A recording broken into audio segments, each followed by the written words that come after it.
शिव जी की महिमा जन जन तक पहुंचे, इसलिए सच्चिदानंद सीक्रेट्स ऑफ आप सभी को शिव महापुराण की कथा सुना रहा है।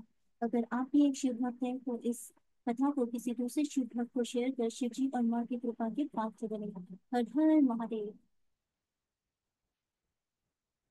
शिव भक्तों का आख्यान। श्री कृष्ण बोले, हे उपमन्यु जी, शिव जी की अर्चना से जो शिव भक्त हुए हैं और उन्हें जो सिद्धि प्राप्त हुई है उसका वर्णन कीजिए। उपमन्यु बोले, हे श्री कृष्ण, हिरण्यकश्यप ने शिव जी की अर्चना वंदना की तो उसे उन्होंने 10 लाख वर्षों तक इंद्र का निष्कंटक राज प्रदान किया था। उसने इतने वर्षों तक इंद्र को अपना दास बनाए रखा था। सतमुख नाम का दानव ने शिव जी की आराधना करके 1,000 पुत्र प्राप्त किए थे। शिव जी की असीम कृपा से ही ऋषि यज्ञ वक्ल वेदों के ज्ञाता हुए। व्यास जी ने भी शिव जी की कृपा से वेद और पुराणों का ज्ञान प्राप्त किया। प्राचीन काल की बात है कि एक शिव जी के क्रोध आने पर पृथ्वी का जल सूख गया था। तब देवताओं ने प्रार्थना की, अपने कपाल से उन्हें जल को निकाला था। राजा राजा चित्रसेन ने भी शिव जी की कृपा से शत्रुओं पर विजय पाने में सफल हुए और निर्भय बनकर शिव जी की भक्ति में लीन हो गए थे। राजा चित्रसेन को देखकर गोपी का बालक त्रिकट भी शिव जी का भक्त बन गया।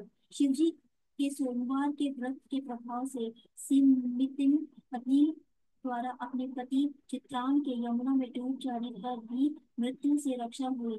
वे नागलोक में जाकर वहां से अपार संपत्ति लाई। चंचला वैश्या भी गोकर्ण क्षेत्र में जाकर तर गई। उसने अपने दुराचारी पति बिंदु को भी सदगति दिलाई।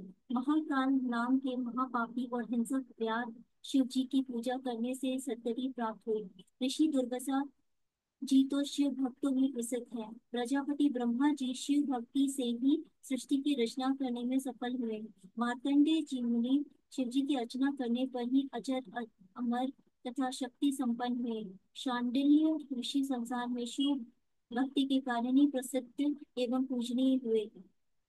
हे श्री कृष्ण, इस प्रकार शिव जी की पूजा अर्चना करने से अनेक व्यक्तियों को सिद्धियां प्राप्त हुई है। आप भी शिव जी की अर्चना करके पुत्र प्राप्त करें। हर हर महादेव।